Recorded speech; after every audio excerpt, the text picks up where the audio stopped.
My name is Eric Story. I'm the Outreach Manager here at the Laurier Center for the Study of Canada. I'm also a PhD candidate in the Department of History at Wilfrid Laurier University. Now, we at the Laurier Center for the Study of Canada would like to acknowledge that we are located on the traditional territories of the neutral Anishinaabe and Haudenosaunee peoples, and we recognize the continuing presence of Indigenous peoples and cultures here. The consequences of the long colonial relationship between the Government of Canada and First Nations, Métis, and Inuit peoples are far-reaching and painful.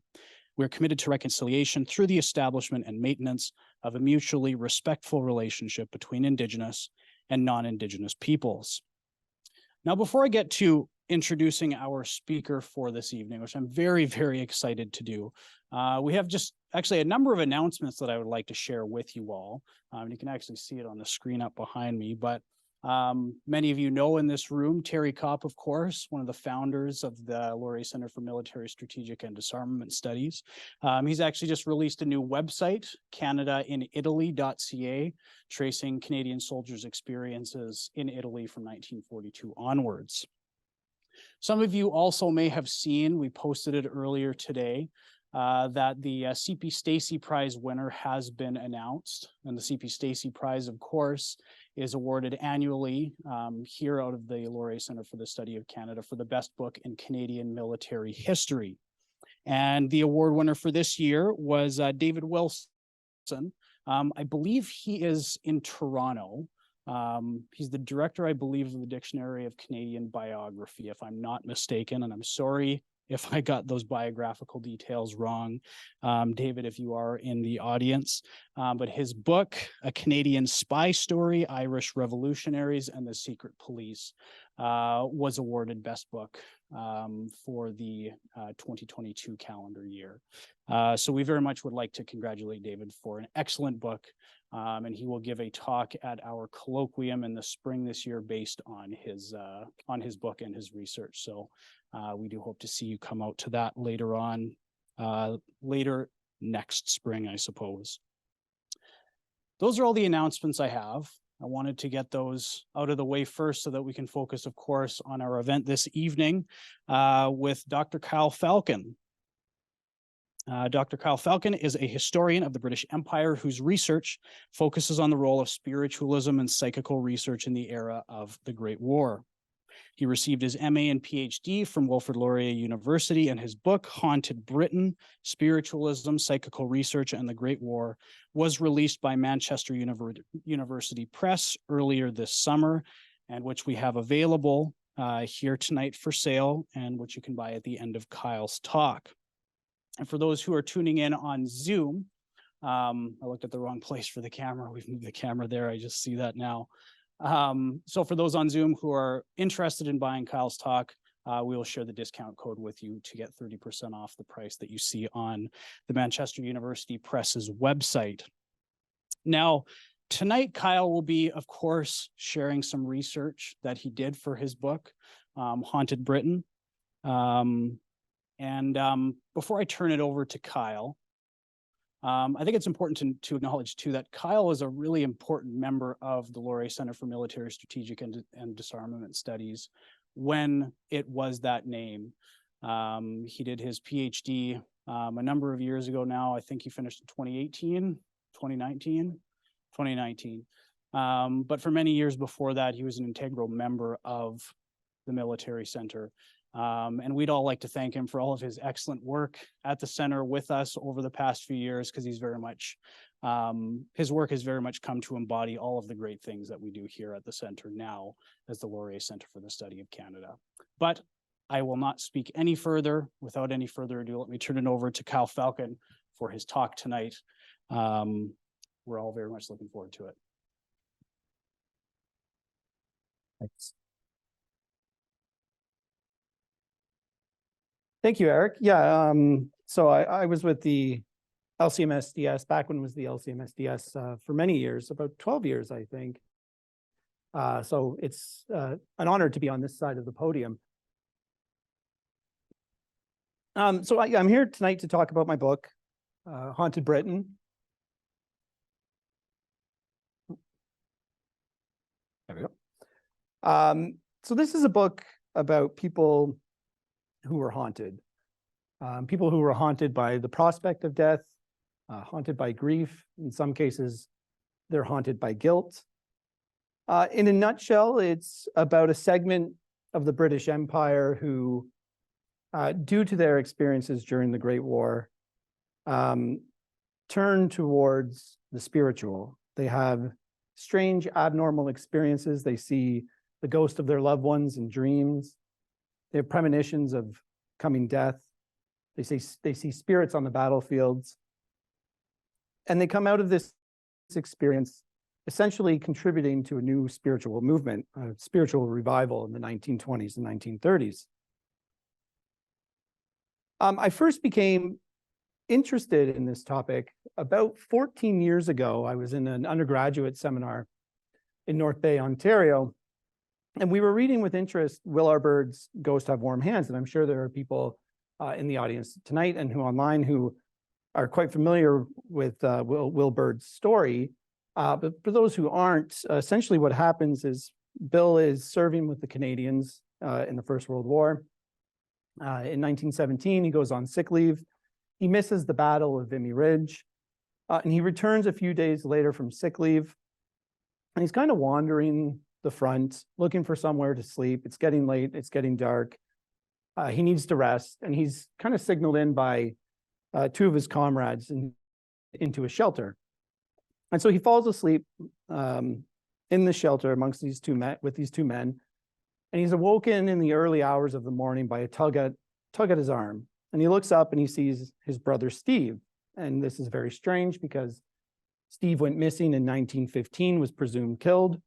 And so Bill is, of course, very perplexed and is wondering, you know, Steve, what are you doing here? How did you get here? Why haven't you contacted our mother all these years? And Steve doesn't say anything. He just kind of signals for Bill to leave the shelter and to follow him. And so he does, but he kind of loses sight of him. Steve essentially disappears, and as he leads him into some nearby ruins. And Bill kind of chalks it up to his illness. Maybe he was sleepwalking, just a hallucination, falls asleep amongst the rubble, and he's awoken a few hours later to some shouting. And it's his comrades, and they're surprised to see that Bill Bird is alive because moments earlier a shell had directly hit the shelter that he had been sleeping in, and all they found were a few body parts and Bill's pack with his name on it. So Bill Bird becomes convinced that he had been saved by the ghost of his dead brother. And this story stuck with me as an undergraduate student, and it's safe to say that it has stuck with me ever since. I was perplexed by it because it didn't seem to fit the overall story that Bill Bird was telling in his memoir. His memoir is a really realistic portrait of First World War battles. And I kind of wondered, you know, what are ghosts doing amongst the First World War? The First World War is the quintessential modern war. It's the first war involving tanks, airplanes, submarines, chemical weapons. It's a war of artillery, machine guns. Ghosts just seemed kind of out of place. The war, we are also told, was a disenchanting experience. According to popular myth, the British Empire greets the war with enthusiasm. After rushing to enlist, soldiers discover the horrific realities of trench warfare as they are led to the slaughter by incompetent generals and an ignorant home front. And those who survive the war are left physically and mentally scarred, and society is left disillusioned about the war's purpose. This is kind of the narrative of the war, the popular narrative of the war. And it's been popular in part due to the Great War memoirists, the great writers of the war, Siegfried Sassoon, Robert Graves, Wilfrid Owen, kind of pushed these myths of lions led by donkeys, of trauma. In Sassoon's trilogy, for example, the protagonist, George Shurston, first arrives at the front believing that the Great War's dead are in a state of glory and splendor in the afterlife. But this image is quickly shattered after Shurston's experiences in the trenches. And when ghosts do appear in Sassoon's later writings, they appear as grotesque and mutilated figures who elicit pity and fill Sassoon with guilt. The images here, on the left, we have Otto Dix, the famous Great War artist, portraying the trauma of war. The wounded soldier is depicted more like an animated corpse. It's horrific, terrifying. But on the right, we have a different image, one by a chaplain of the soul of a soldier, showing the soldier's soul in perfect physical form, undamaged by war and surrounded by a glowing bright light. It's that image of the war on the right that I want to talk to you about today. While the Great War memoirists are well known, perhaps lesser known, is that Sassoon's mother attempted to contact the ghost of her son, Amo Sassoon, with the Ouija board, that Robert Graves saw the ghost of one of his comrades on the battlefield, or that Wilfrid Owen's brother, Harold, saw Wilfrid's apparition halfway around the world at the moment of his death. So it's this side of the war that I want to talk about today, one in which soldiers and their families found the war to be an enchanting, not a disenchanting experience. In the aftermath of the Great War, those within the British Empire flocked to seances, experimented with telepathy, and saw the ghost of their loved ones in dreams and in photographs. And this is all part of a general surge of interest towards spiritualism and psychical research in the interwar period. Now, what do I mean by spiritualism? I want to be careful. Spiritualism does not mean any and all beliefs in the supernatural or even in spirits. There's a great book by the historian Owen Davies that tackles kind of magic and the supernatural broadly understood in the First World War. That's not necessarily what I'm interested in speaking about tonight. I'm interested in speaking about spiritualism and psychical research specifically. And broadly defined, spiritualism can be defined as the belief in the survival of human personality after death and the possibility of communication between the living and the dead, particularly through the seance. Its origins are usually traced back to 1848 in a small village in New York State, when a series of mysterious rapping noises began appearing around two young girls in Hydesville, New York. It took off in the United States and later Britain and Europe in the 1850s in the form of a parlor game. And it's in its simplest manifestation, participants would place their hands on a table, ask a series of yes or no questions. If the table moved twice, that indicated a yes. If it moved once or not at all, that indicated a no. If you wanted to get more complicated messages, say, you wanted to know the name of the spirit of who you were talking to, you would list through the alphabet A, B, C, D. If a table moved at D, you knew the first letter was D, and you would repeat the process until you got the full word. Now, if that sounds familiar, that's because this is the idea behind the first Ouija boards, which were sold in the 1880s for the first time. But over time, spiritualist practices grew more complex and diverse. Another form of communication was automatic writing, in which participants would use what was called a planchette, which is pictured here on the left. You can see the hole at the top there. You'd put your pencil in the hole, you put your hand on the planchette. You kind of go into a semi-trance state. You would ask some questions, and then you would get the result on the right, which was usually a lot of scribblings, but sometimes you could get actual formed words. This is, of course, is another impetus behind the creation of the Ouija board. The planchette, of course, is a famous tool for the Ouija board. In the 1860s, spiritualist practices grew even more complex. So spirit photography takes off in the 1860s and during the American Civil War, actually. First spirit photographer is located in Boston in 1861.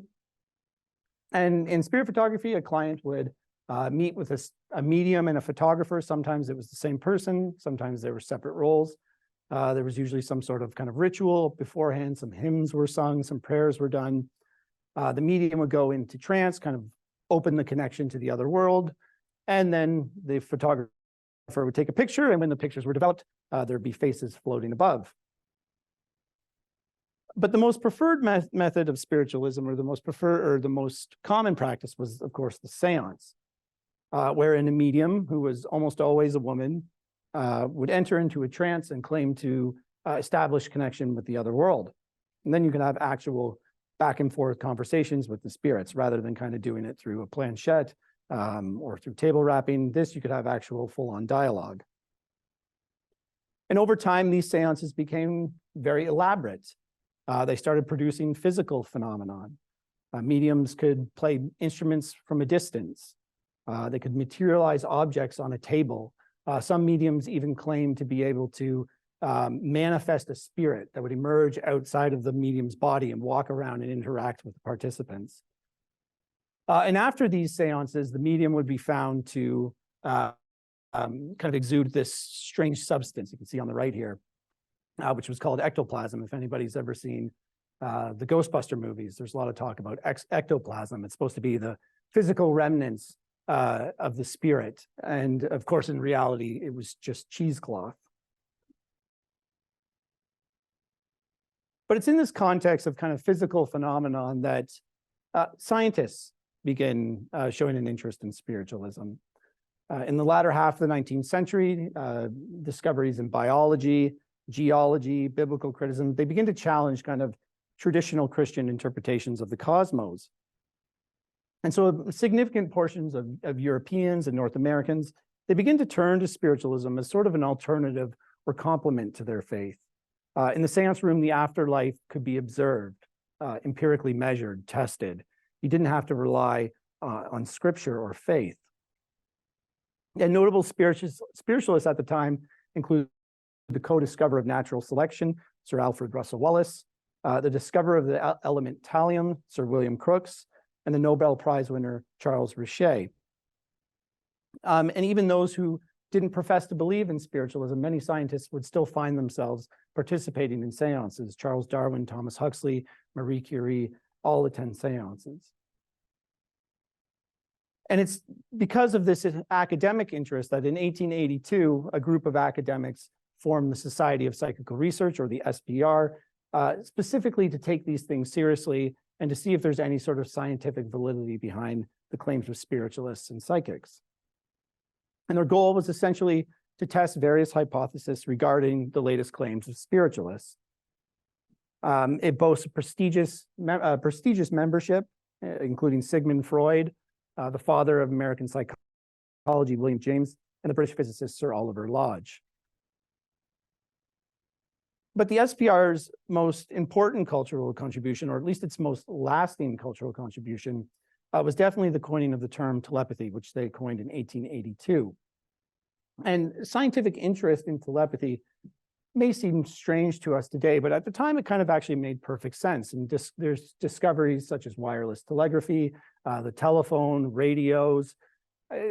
It wasn't that big of a stretch to maybe wonder if thoughts were physical things, if they behaved like waves, if maybe it was possible for one mind to communicate to the other, or maybe the distance between life and death was merely a communication problem. And in their 2-volume massive book, the SPR lays out its theories of telepathy. In, I think, 1888, I think it's published. And their theory of telepathy, and I'm building up to the First World War here, just giving some background here. But they established the theory of telepathy based on 2 evidential standards. The first is they conduct a series of card guessing experiments in which a recipient would sit across from an agent, and the agent would look at a card, would kind of focus on that image of the card to the other person, and the recipient would have to kind of guess and see whether or not they were telepathic, if they could guess the contents of the cards. And the SPR determines through a series of hundreds of experiments that the number of accurate guesses exceeds chance. Now, we later discover that the people in these trials were not surprisingly cheating, but at the time, they thought it was pretty powerful evidence in favor of telepathy. But the second and most important line of evidence wasn't the card experiments. In fact, the evidence comes from the British Empire amongst the public. The SPR requests in the 1880s for those within the British Empire to send them their strange experiences. And what they discover is that Britons are very prone to seeing a certain type of ghost, what they call a crisis apparition. And in a crisis apparition, an individual ghost spontaneously appears to somebody at a moment of crisis, such as injury or death. So for example, Willard Bird, in 1915, he's still working on the harvest in Saskatchewan, and he sees the ghost of his brother in the fields. And the ghost quickly vanishes, but he later discovers that this vision he has occurred on the exact same day that Steve Bird went missing. And what the SPR does, which is kind of ingenious, is it says these crisis apparitions, I think they receive about 10,000 letters from across the British Empire of these crisis apparitions. And they determined through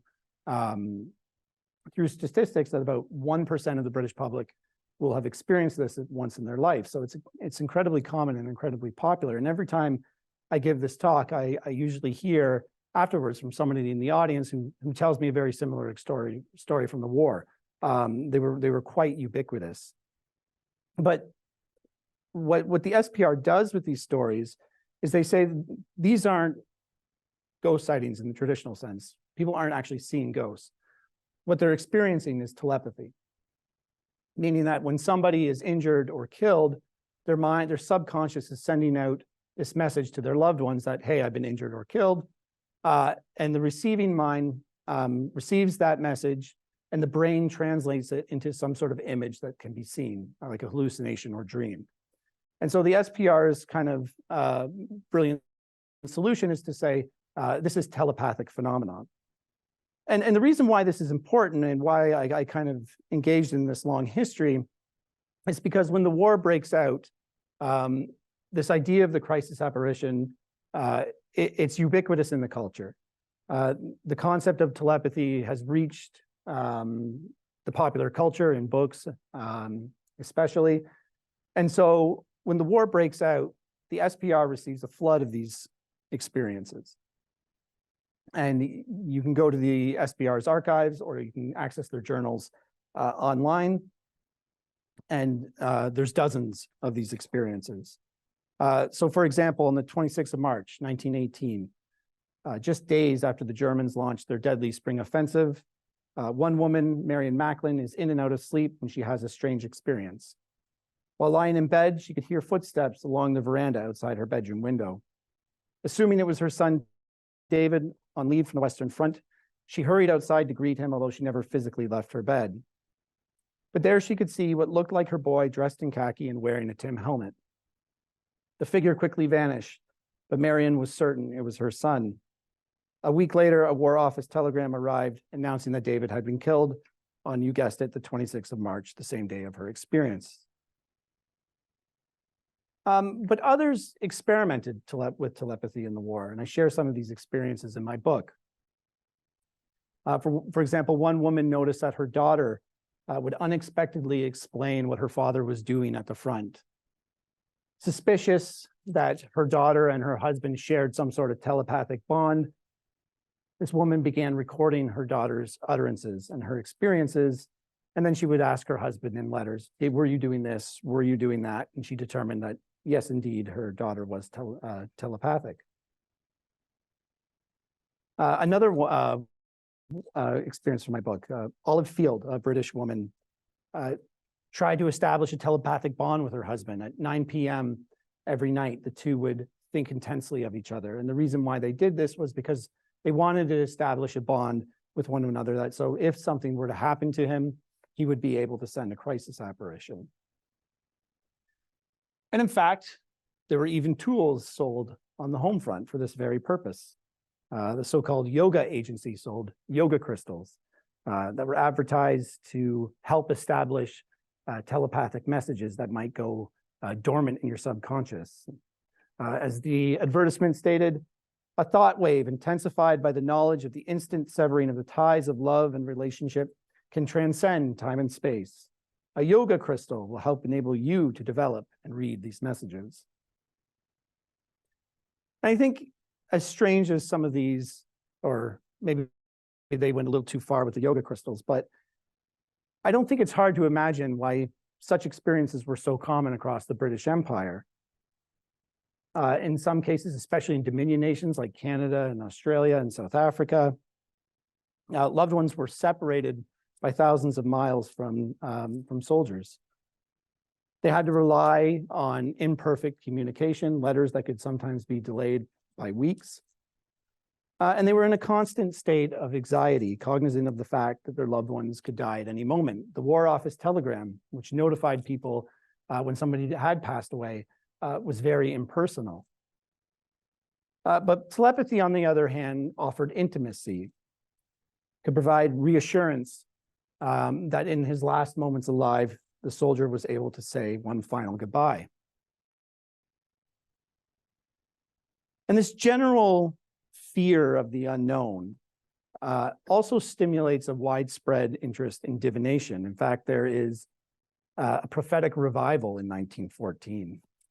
Prophecies proliferate in the British press, proclaiming that the events of the war had long been preordained by famous seers such as Nostradamus or Joanna Southcott.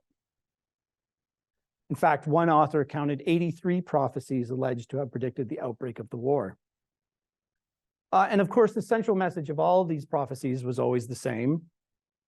The Allies would be victorious and the Germans would be defeated.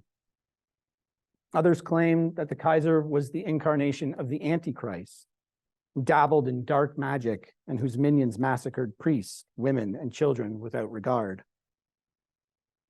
The war, these prophecies claimed, were part of a cosmic battle between the forces of good and evil. And the defeat of the German Empire would usher in a great new age of peace and prosperity for all the universe. And this is one of the central messages in the seances. As the body count grows in 1915 and 1916, when the citizen armies are entering the fields in the Battle of the Somme, there's this messages in seances that, okay, even if the destruction of the German Empire doesn't bring about a greater world, at least all these young men who are dying in the seances and all these families, on the battlefields, and all these families are attending seances, at least the soldiers are dying for something. And what they're dying for is to prove that the afterlife exists. So this is one of the central messages that a lot of grieving families learn at seances, is that the war carried purpose, that the death of the young men was not in vain, because it brought people into the seance room where the afterlife could be proven and where science and religion could be united. And so Britons were also haunted by loss and grief, resulting in a new demand for seances. Notable figures such as Sir Arthur Conan Doyle, the author of Sherlock Holmes, the physicist Sir Oliver Lodge, both publicly proclaimed to be spiritualists during the war. And to take Lodge as an example, in 1915, his youngest son Raymond is killed near Ypres. And Lodge and his wife Mary begin attending seances shortly thereafter. And the medium reports the existence of a photograph taken with Raymond and his unit. And as she describes it, there is a considerable number of men in the photograph. The front row is sitting, and there is a black back row as also. There are a dozen or more people in the photograph. Raymond is sitting down, and there are people behind him, one of whom either leant on his shoulder or tried to. Now, the Lodges have no recollection of any such photograph. They look at all the photographs that Raymond sent from back from the front, and they can't find it.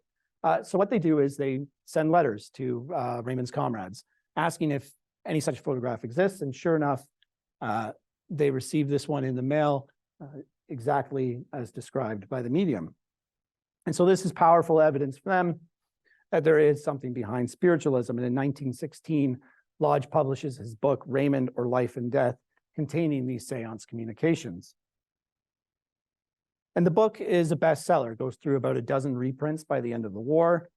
And it stimulates a whole new genre of similar books purporting to be written by the spirits of the dead soldiers of the First World War, including L. Kelway Bamber's Claude's book, its sequel, Claude's second book, Ellen Little's Grenadier Rolfe, among many, many more. And so many Britons, after the success of Raymond, after the public attention that spiritualism receives from Sir Arthur Conan Doyle and Sir Oliver Lodge, many Britons flock to seances to try their hand and dabble in spiritualism to see if there's anything to it. Now, what was said in these seances? Well, unlike the grotesque or mutilated ghosts that haunt Siegfried Sassoon, the spirits that present themselves in seances across the country are positive, they're happy, they're uplifting. They provide reassuring messages. And this helps with grief, right? Families don't want to be told about the horrors of war. They want to know that their loved ones died quickly, without pain, and that they're in paradise in the afterlife.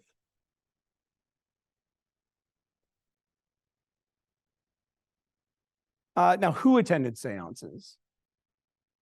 Well, spiritualism, the spiritualist movement, which had its own churches, its own societies, its own journals, its own books, it's especially popular amongst the British middle class, and there's a good reason for that. So if we chart, for example, if we take advertisements for mediums in London in 1916, and we chart their addresses on Google Maps, we can see there's a clear concentration in the West End of London, right? These are affluent neighborhoods.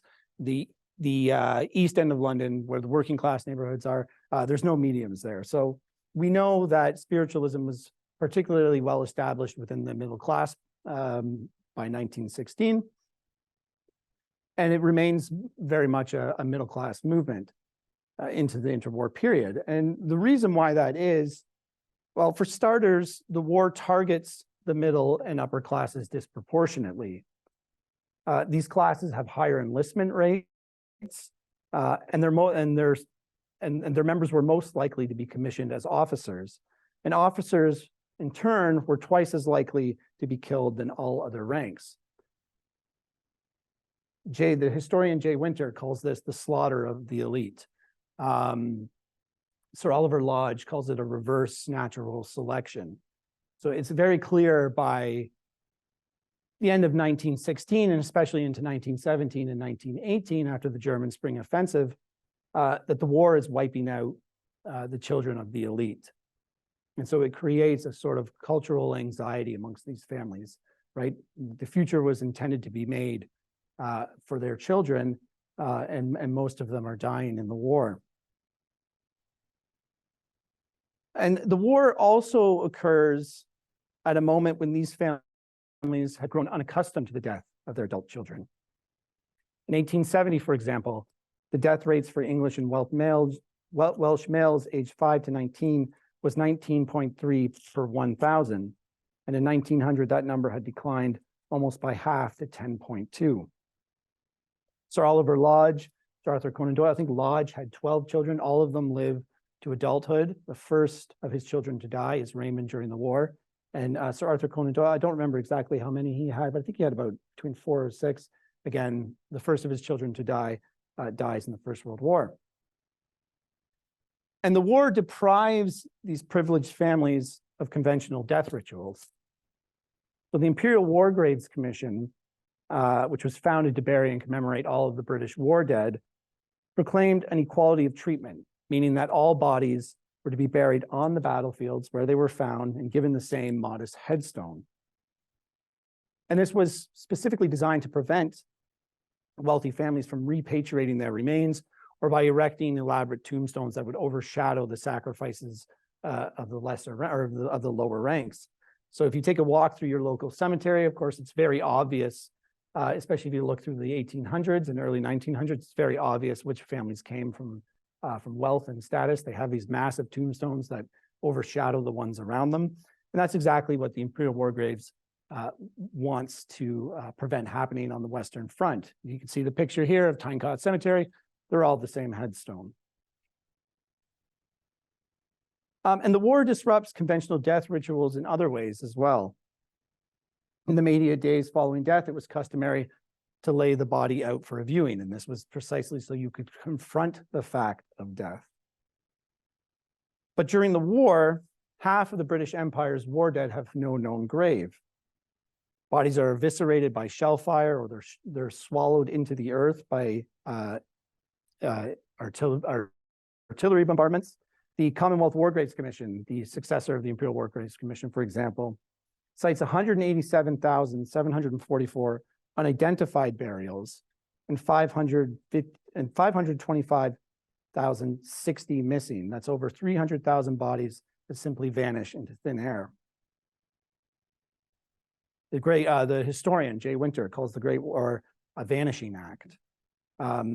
This is shocking, right? This is for a society that's never experienced death of that kind of nature, not even just scale, but for 300,000 bodies to simply go missing, it's shocking, and it leads people to kind of experiment with less conventional ways of mourning, like going to a seance. And without a body, soldiers are perpetually missing. Those on the home front have to rely on eyewitness accounts or the passage of time to determine if their loved one was still alive. Some never give up hope that their husband or son might turn up in a French hospital or German POW camp, leading to a potentially endless mourning. One of the experiences I document in my book, a woman, her husband goes missing in 1914. She doesn't find out until 1918 that he was in fact killed. So for 4 years, she clings on to this hope that he might still be alive in a German POW camp. And even in the 1920s, late 1920s, her friend is traveling through Bulgaria and sees somebody who kind of resembles her husband and sends this letter, "Hey, I saw somebody that kind of looked like your husband." And this woman begins contacting people, doctors and patients who had memory loss, who went years without knowing who they were and had lost their identity. And so she clings on to this hope that maybe her husband is still alive and just doesn't remember his past life. So stories like these kind of proliferate in the press of soldiers returning after 10 years and they didn't know where they were or what had happened to them. And without a body, this kind of idea that you can't bury the dead is very powerful. And it's no surprise that these 300,000 missing soldiers haunt the British Empire. Phantom faces of unidentified soldiers appear in countless spirit photographs. These were even published in the press or put on public display in hopes that the public would identify these soldiers. Spirit photographs are published in the 1920s in the popular press. And these newspapers receive, I think there's a famous Armistice Day photograph in 1922, 1923, and 1924, showing about a dozen or two faces floating around the cenotaph. And these newspapers received thousands of letters from Canada, the United States, across the British Empire, claiming that they had seen their loved one amongst the faces. And it's no surprise that the amount of missing results in a viable market for mediums. The author Rudyard Kipling, the author of The Jungle Book, his son John goes missing in 1915 and his body is never found. And of course, Rudyard Kipling receives countless letters from mediums claiming to know where John's body is located. Sometimes these mediums manage to make accurate predictions. Sometimes they would claim that, yes, in fact, your son has passed away. He's missing, but he is gone. And sure enough, that would turn out to be the case. But far more common was false predictions. Very often and much more frequently, loved ones would be told that their brothers or husbands or sons or friends who were missing in the war were in a German POW camp, were wounded but still alive. And oftentimes, and that's not surprised because mediums want to provide reassuring messages. They don't want to say that your husband is dead. They want to say he's still alive and provide hope. Hope sells. But unfortunately, as the work of the Imperial War Graves Commissions moved on and identified more bodies, oftentimes these predictions were shown to be quite false. Sometimes these could be actually quite amusing. Gunner George Smedley of the 87th Siege Battery, for example, received a frantic letter from his wife in February 1917. Medium had informed her that her husband was killed.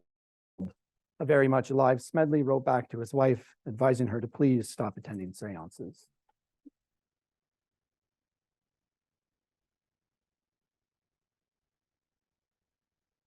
And soldiers were very well aware that those on the home front were attending seances.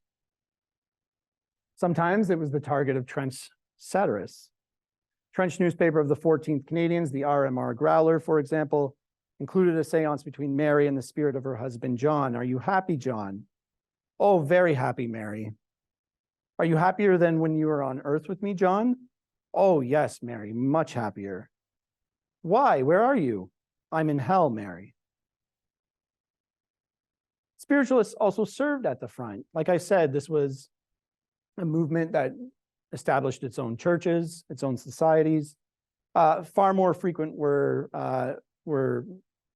soldiers identifying by their Christian denomination, whether they were Anglican, Methodist, Wesleyan. But every once in a while, you'll find cases like Harold Irith, who identified as a spiritualist on his attestation papers. I still remember when I found that one particular personnel file. I was quite giddy to see spiritualist labeled there. Now, if there were spiritualists on the Western Front, does that mean there was spiritual activity? Were there seances?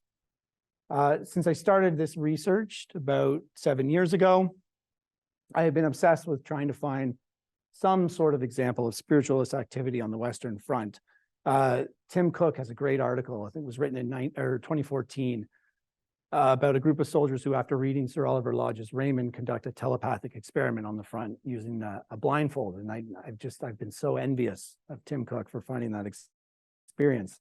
I haven't found anything quite like that. So it's very unlikely that spiritualist activity was popular on the front at all. And there's a couple of reasons for this. For starters, mediums tended to be women. It was considered to be a feminine occupation. Women were deemed to be more sensitive. And so in the masculine culture of the trenches, it's very unlikely that you would have a soldier proclaiming to have any sort of mediumistic powers. But the second and more practical reason was the constant roar of the guns and the demands of army life would have made concentrating on a trance or a seance in the trenches very unlikely. Even religious soldiers, like Christian soldiers, for example, complained there wasn't a lot of time in between trench duties to concentrate or to attend services or concentrate on faith. Nevertheless, a couple examples, interesting examples, can be found. Colonel Percy Fawcett of the British Sixth Corps, for example, used a Ouija board to try and discover the location of German batteries. He was relieved, not surprisingly, of his duties when word got out that he was relying on the occult arts rather than military science to identify German batteries. Interesting fellow. He disappeared in the 1920s in the Amazon rainforest while he was looking for the lost city of Z. But away from the Western Front, I was able to find a group of sailors aboard the HMS Cordelia who formed a spiritualist circle and began conducting seances shortly after the Battle of Jutland. But again, this is in a very different military culture and one that is away from the constant roars of the guns. Now, if spiritualist practices were rare at the front, soldiers nevertheless did experience spiritual experiences. Some soldiers reported having spiritual guardians. My first time at the Imperial War Museum, the first memoir I opened up, or a box of letters, I can't remember, but it was the first file I looked at. And about 5 minutes in, I came across the story, which one of my favorite from my books, and it was a chaplain who had met a soldier in a casualty clearing station in the spring of 1917. And the soldier had claimed to encounter a mysterious companion when he was caught in a shell hole overnight. The figure placed his hand on his head and reappeared whenever he was under fire to protect him. The soldier had accomplished impressive feats, defending a position by himself for 24 hours after 21 of his comrades had been wounded or killed. And he attributed this fine feat to his spiritual protector. I read that and I went, wow, this is going to be easy. There's going to be all sorts of experiences like that. Never really found anything quite like that after that. I just got lucky, I guess. Far more common though, the most common psychic or spiritual experience on the front was premonitions. They're ubiquitous. If you pick up a memoir of the First World War, chances are you're going to run into a premonition. One of my favorites from my book is out of a South African soldier, William Brett St. Leger. In October 1917, he has a peculiar dream. He sees a ghostly army descend from the heavens and drive the Germans out of the British trenches. And he notices amongst these spirits his own face.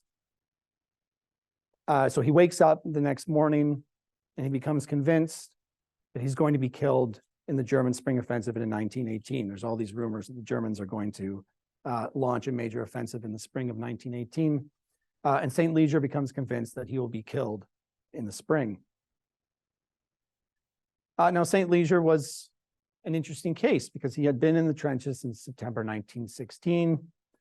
He had witnessed the death or maiming of most of his comrades. And as the spring came closer, he was offered, owing to his already lengthy service, in which he had been awarded a military cross, he's offered a well-earned 6 months light duty in England. Torn between his duty to his mother and father to return home safely and his duty to his battalion, he rejects the opportunity, choosing instead to face his destiny. On several occasions in the spring of 1918, he contemplates in his letters, we can read his letters, he wonders if his dream is going to prove accurate, if he's going to die in the spring. It did. St. Leger was killed on the 27th of April, 1918. So some soldiers witness these kinds of experiences, witness these premonitions coming true, engage in premonitions, and they become convinced, some of them even become convinced that they are psychic, they have psychic powers. A Canadian private recalled that a comrade accurately predicted on 2 consecutive occasions who was going to be killed in the unit. He earned the nickname Hoodoo Bill and was hounded by the men to reveal who was next. But he refused to engage in further prognostications and became so anxious that, according to one soldier, his nerves got the better of him and he was taken out of the line. So psychic activity could often be seen as a sign of neurosis. The war, therefore, stimulates a wave of supernatural experiences. Those within the British Empire experiment with seances, premonitory dreams, telepathy, and prophecies. They do so to attain reassuring messages, to assuage their anxiety, or to attend to their grief. And this image, I think, of the war retains a somewhat awkward place within the cultural memory of the war, which emphasizes disenchantment and trauma. But for a significant section of the British Empire, spiritualism and psychical research offered a modern and scientific religion, one that adapted nicely to the industrial and technological warfare on the Western Front. Telepathy, seances, prophecies, and spirits coexisted amongst artillery, gas, machine guns, and tanks. Siegfried Sassoon's grotesque and mutilated ghosts have survived in our cultural memory, but a century ago, very different ghosts haunted the British Empire. Thank you.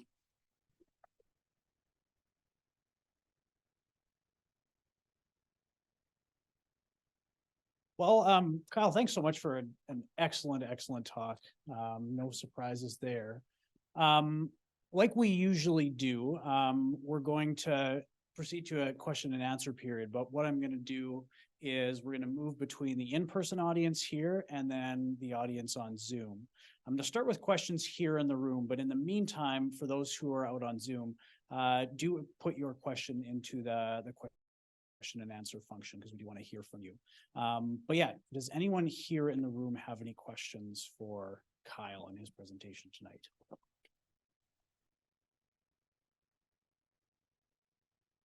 I just wonder if in your own mind, you went through any kind of a shift in probably going in as, oh, this is all crap and nonsense. And was there some time when you were saying, there's got to be something to some of these? Yeah, so that's a great question. This project was originally conceived to be something very different. It was going to be more of a psychological study, and an anthropological study than a historical one. And very much operating under the idea that these stories aren't real and what's the psychological impetus behind them. It very quickly evolved into something, and I think much more empathetic. I think whatever your opinions are on ghosts or spirits or telepathy, there's a very good reason why these phenomena were popular at the time. And I think it tells us a lot about how people experienced the war, how people dealt with the war, how people deal with trauma. And so it definitely shifted into something that was more empathetic and sympathetic. So personally, there's definitely been some stories that made me send a chill down my spine, for sure. Kyle, I have a question for you, actually, because I know that your dissertation, you didn't do as much of this tonight, but I know your dissertation and the book too does push into the post-war period. Does spiritualism, this kind of desire to seek out spiritual phenomena, does that persist into the post-war period? And is it still important to, families that experienced the Great War and the trauma of so much death? Yeah, that's a great question. Like I said, these experiences that I gave a snippet of tonight, in which I deal with a lot more detail in my book, as you mentioned, they stimulate this kind of drive or experimentation into the spiritual that lasts well into the Second World War. So my book goes up to 1939 because the Second World War is a whole nother story. But there's a real movement in the 1920s, especially. The problem is the numbers, the statistics of spiritualist memberships are imperfect. We just know subjectively that there was a massive spike in the early 1920s, and then there's another spike in the 1930s. So it sustains well up to the Second World War. There's actually a question here from someone in the audience, Karen Almaty, asking about the Second World War. What did spiritualism look like during the Second World War? So we're waiting for someone to write that book. I dabble with a little bit in my book, but I'm also very cautious to say that the First World War is unique in that sense. There is a similar spike after the Second World War, but it doesn't seem to be as, and I could be wrong, and I hope somebody does prove me wrong, but it doesn't seem to be as significant as it is after the First World War. And there's a lot of reasons for that. I mean, a lot of long-term cultural changes, changes in science, new scientific philosophies such as Einstein's and quantum mechanics kind of changed the intellectual foundation of spiritualism and psychical research. The Second World War, there isn't as many missing soldiers. There's still a significant amount, but not 500,000 like there is in the First World War. And there's not that same shock that we see in the First World War. Really, we don't know exactly. Like I said, somebody should write that study. But my guess is there is a spike, a similar spike that there was after the First World War, but not as profound. I got a question here in the audience.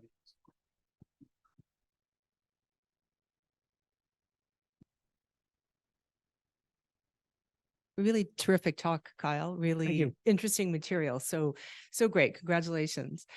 Was this phenomenon, did it exist anywhere else, or is this a peculiarly British phenomenon? Here you were just saying, perhaps this isn't reserved just for the First World War. Maybe it in fact does carry over in different ways into the Second World War. But what about in other places during the First World War? So that's sort of one thing, and the other part of that really is about, this is a kind of response to a specific type of trauma, which I think is a really interesting concept. So do we see parallels in other places that are worth talking about and thinking about and kind of illuminating this whole notion of how people respond to trauma? Yeah, that's a great question. So spiritualism is not specifically an Anglican thing. Yeah, there's spiritualism in France, there's spiritualism in Germany, there's even spiritualism in Brazil. The kind of movement I'm interested in is definitely a transatlantic one, one between Britain and the Dominions in the United States. But in France and in Germany, it's different for different reasons. In Britain, there's definitely something very specific where it becomes this movement to redeem Britain's involvement and sacrifice in the war. The war is very much a Pyrrhic victory in Britain. And so when the returns become very diminishing in the 1920s, what did we fight for when disillusion starts? There's still this notion that, well, at least the First World War proved that the afterlife exists. In Germany, it's much more vicious, coming out of the trauma of defeat. And it becomes, the spiritualist and occult movements become much more racialized, of course, leading to kind of the precursors of Nazi ideology.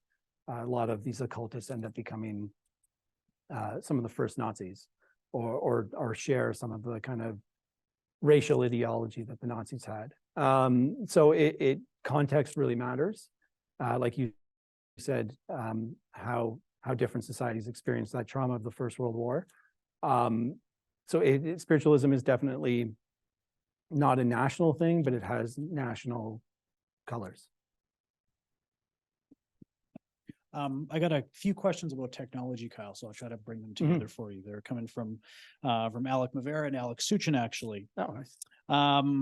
So there's this, you talked about this idea of the rupture, right, of the First World War, of a significant kind of rupture from the before and the after, and how some ways that's a myth, in other ways it's reality.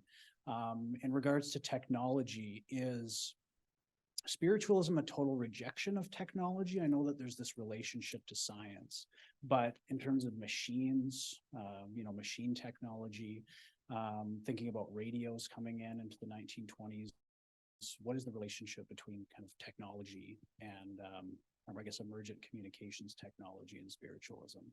Yeah, thank you for the question, Alec and Alex. Technology is definitely integral to spiritualism. It's where spiritualists get a lot of their imagination and creativity. New technologies stimulate new ways of thinking about the cosmos, new ways of thinking about the afterlife, and no modernity, no spiritualism in psychical research. It's very much bounded up with technological advancements and scientific discoveries in the late 19th century and early 20th century. That said, spiritualists and psychical research are anti-materialists. And they criticize kind of the turn towards materialism in science and materialism in society in general, seeking after material wealth. They blame the First World War on a materialist mindset, not just in sciences, but also this need to expand and to capture more wealth, those sorts of things. So it's kind of a mixed bag. Like I said, no technological advancements, no spiritualism and psychical research, but they're also kind of pushing back against some of the materialist philosophies of the 20th century. If there are any other questions in the room, there is one. Before I pass you the microphone, actually, I just want to mention one thing. Jonathan Vance actually tuned in. And for those who don't know, he's been working on this massive project on enlistment in the Canadian Expeditionary Force from 1914 to 1918. And he thought he'd let you know that they have found 15 so far. Oh, wow. 15 spiritualists. That's terrific. In their database. And 5 of them are actually all in Hamilton. Oh, that's interesting. Yeah. So I'll pass the microphone to you.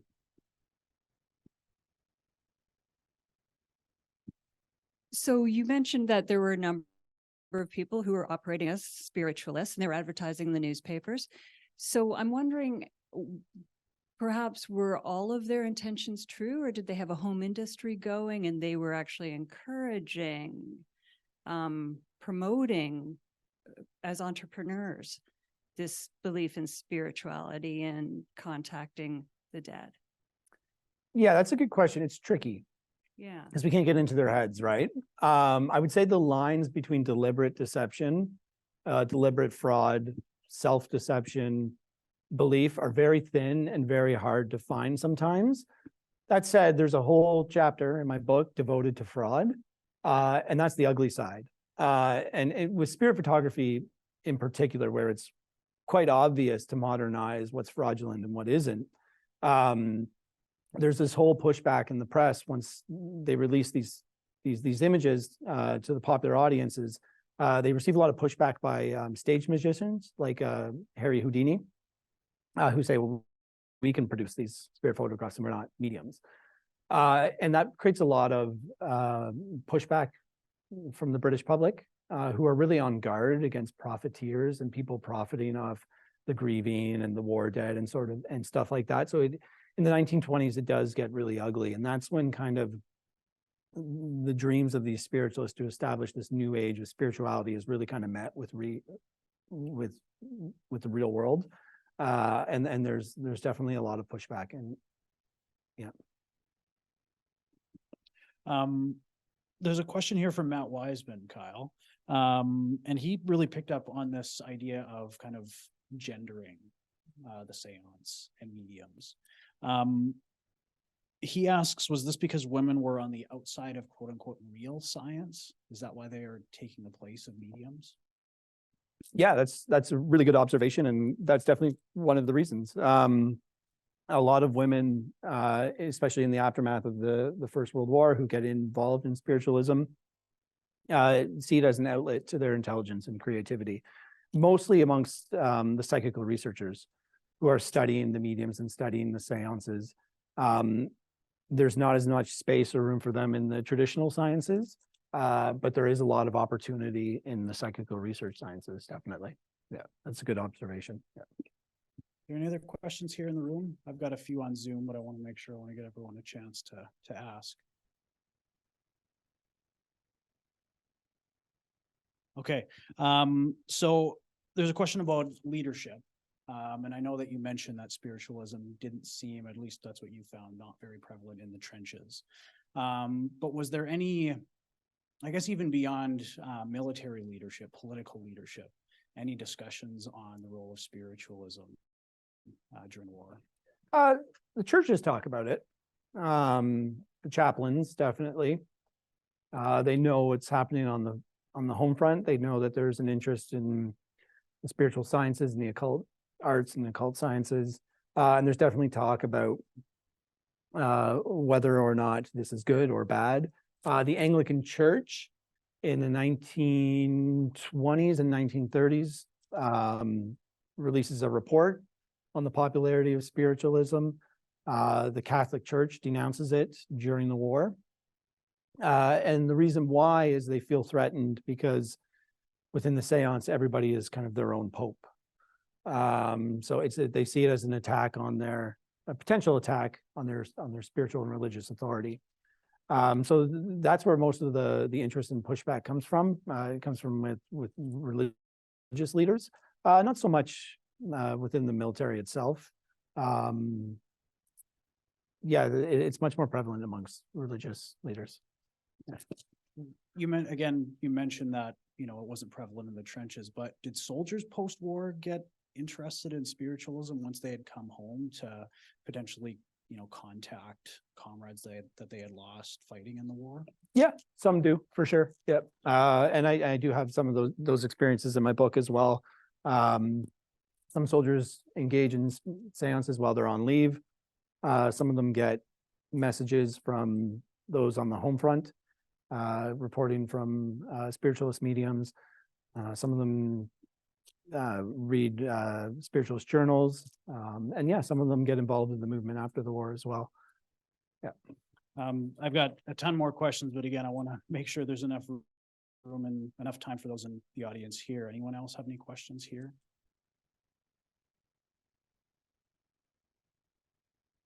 It's all right. Actually, another question from Alex, and it's an interesting one because it sort of takes what you've said and flips it on its head. Did soldiers ever have crisis apparitions about home front, loved ones who had died on the home front? I'm sure they did. I haven't really seen any, but I don't see why not. Yep. And this is a question from Reed Higgins. I guess he's interested some more into spiritualism during the war. He's wondering any sources, any memoirs, autobiographies, and secondary literature beyond your book, of course. Oh, I thought I could maybe plug my book for a minute there. That people might be able to look to learn more about. Yeah, I mean, I would recommend picking up Sir Oliver Lodge's Raymond. That would be a great introduction. A great look into what spiritualism was, what it meant to people during the time of the war. Beyond that, I would definitely recommend Owen Davies' book, A Supernatural War. That gives it also tackles spiritualism in one chapter, but it gives a much more broader look at the supernatural in the First World War. That would be a great starting point as well. I'll just end things with one more question. There are no more questions left here on Zoom.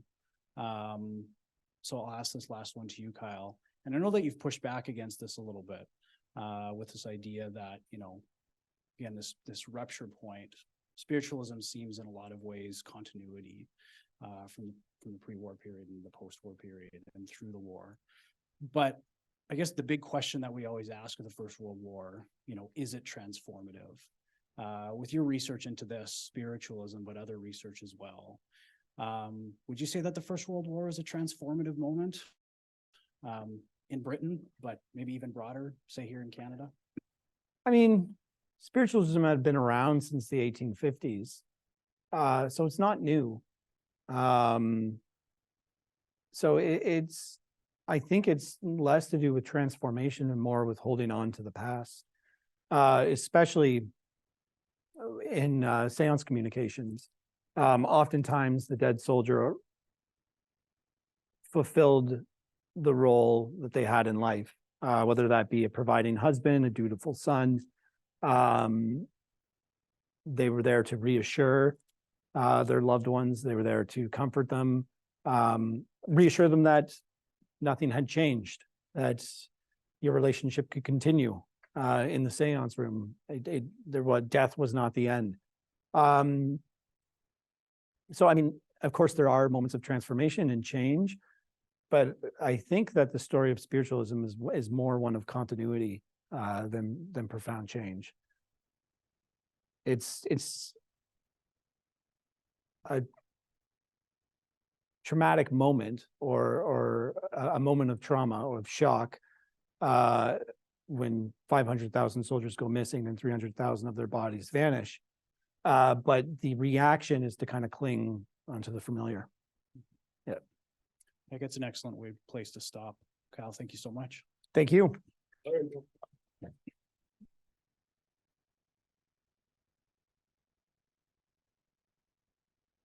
One more thing before I let everybody go, of course, don't forget there are books at the back of the room that Kyle has to sell if you're interested. For those on Zoom, we have shared a discount code with you. Go into the chat and you will find it there. You can buy it on Manchester University Press's website. Aside from that, I just want to say from everyone here at the Laurier Center for the Study of Canada, I want to wish you all a very happy holiday, a happy new year, and we very much hope to see you in the new year for our next speaker, Jeff Hayes, speaking about morale during the Second World War within the Canadian Army. Otherwise, take care, everyone. Have a great night.